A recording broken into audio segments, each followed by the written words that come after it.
Hey, I'm going to explain a film based on the real-life story of the youngest warrior of World War II called Soldier Boy. Spoilers ahead.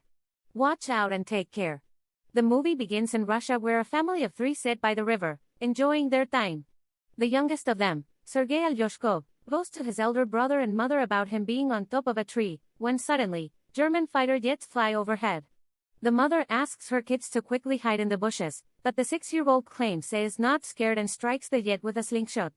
To everyone's surprise, he manages to hit the jets and explode them. But when he looks around, his family is gone. Sergei wakes up frightened from the dream and calls for his mother. Just then, someone knocks on his door. Assuming it is his mother, he runs towards it, but a neighbor woman comes in panicking. She thanks God for keeping him alive, and informs him that his mother and brother are dead. The little boy cannot comprehend what she is saying, and wants to stay in the house to wait for his mother. The woman tells him that the Germans have attacked them and that he should run away. Just then, some soldiers approach their house.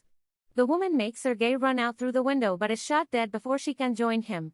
The little 6-year-old is now on his own, with no family and friends.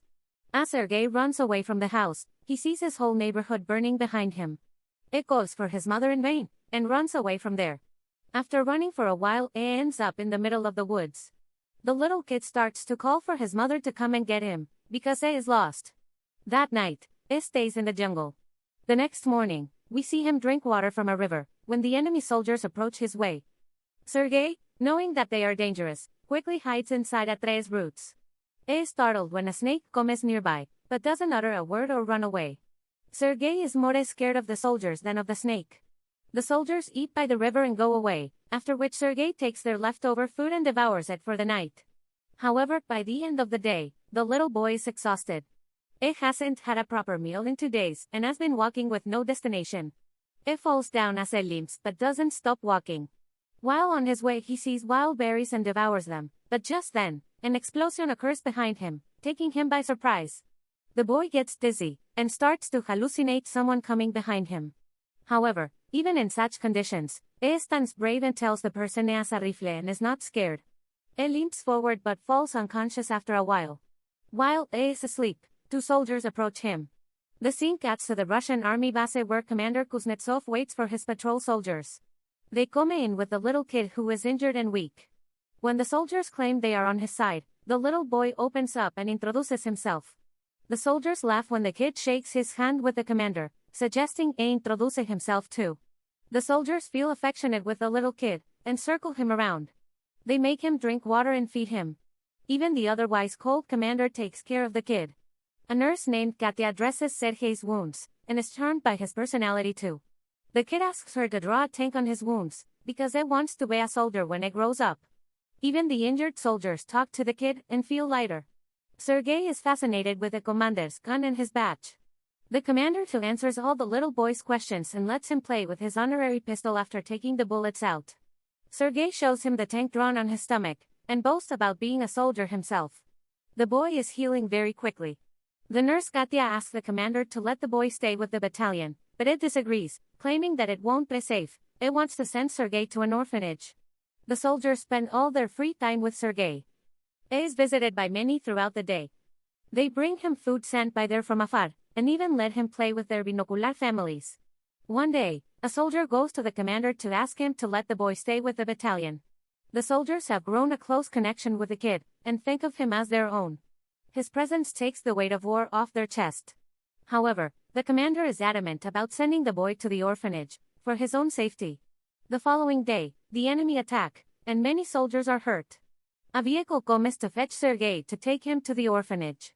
The commander breaks the news to the kid, and gives him a wooden honorary pistol as a gift. The boy in turn hugs him, claiming that he is scared for the commander's safety. The commander melts in his embrace, and changes his mind. He asks Sergei to stay with the soldiers as his son. That night, the soldiers look for little soldier clothes for the little boy. They are over the moon to have Sergei stay with them. The commander wakes Sergei up and gives him the clothes. He wears them and runs around, looking like a real soldier. The others start calling him their little soldier boy. As the kid runs around, the Germans launch an air attack on the battalion.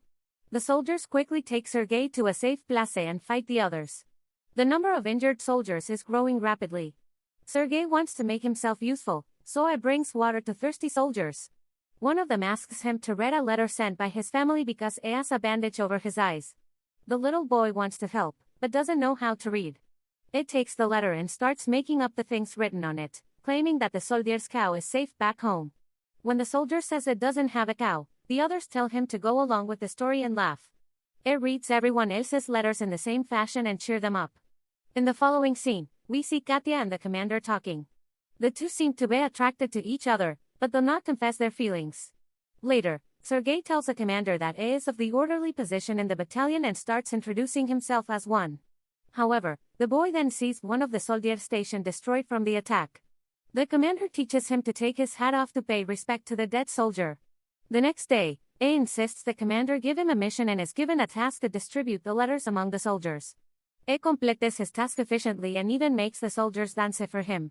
The following day, Sergei goes a little far from the base with his binoculars. As he is playing with it, he sees Someone's leg moving from inside a haystack. He rushes back to the battalion and tells the soldiers about his findings. The soldiers are skeptical but go with the boy anyway. When they reach near the haystack, they are alerted to see two German spies hiding underneath. The spies are arrested, and the kid is praised for his intelligence.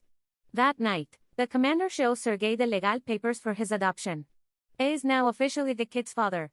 Sergei knows of the commander's feelings for Katya, so, to repay his kindness, it takes him to confess to her. But the two see her talking to a different man, and Urongfuji assumes she is interested in someone else. The base is attacked by the Germans again. This time, Sergei helps the soldiers with all his might, by supplying ammunition to the soldiers in the front line, but the soldiers there command him to go back to the shed because it is too dangerous outside. When he comes to the shed, he sees the commander and others panicking because the phone's connection with the colonel is lost. A soldier is sent to fix the broken wires. Sergei follows the soldier and sees he has been fatally wounded. He asks the dying soldier how he can fix the wires, and does it himself.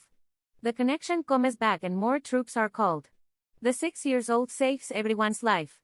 Later, we see the commander and Katya talking by the river. The commander finally confesses his love for her and asks her to be Sergei's mother. Katya is over the moon, but before she can say anything, a soldier approaches them and gives the commander a letter, saying they have been dispatched from the base. The next day, all the soldiers leave for their new base along with Sergei. However, on their way, they come across a minefield that blows off some of their vehicles. The commander is hurt while the group's orderly, who Sergei was close with, dies in the explosion. He cries and hugs the commander. They carry the injured ones with them and continue their journey to their new base. When they finally reach the other base, they meet the commander's leader, the general. He too is impressed by the kid's ambition, and congratulates the commander for having such a smart kid. The following day, their division is awarded a Guards banner, and so is the boy. He promises to save his country when the general gives him his badge. One night, their base is attacked brutally, and the commander is trapped under the ruins. Sergei cries for his father and tries to save him. He calls the other soldiers, who finally bring the commander out. The next day, Sergei approaches an injured commander. His hands were hurt while trying to save the commander. The kid is now an inseparable part of the team. It doesn't have a family beside them, and moves wherever they go in the war. The movie ends as the regiment is seen moving to another base. A voice in the background narrates that A even took part in the Stalingrad battle, and reached Poland with the soldiers. A is currently known as the world's youngest soldier ever, and the legendary story of his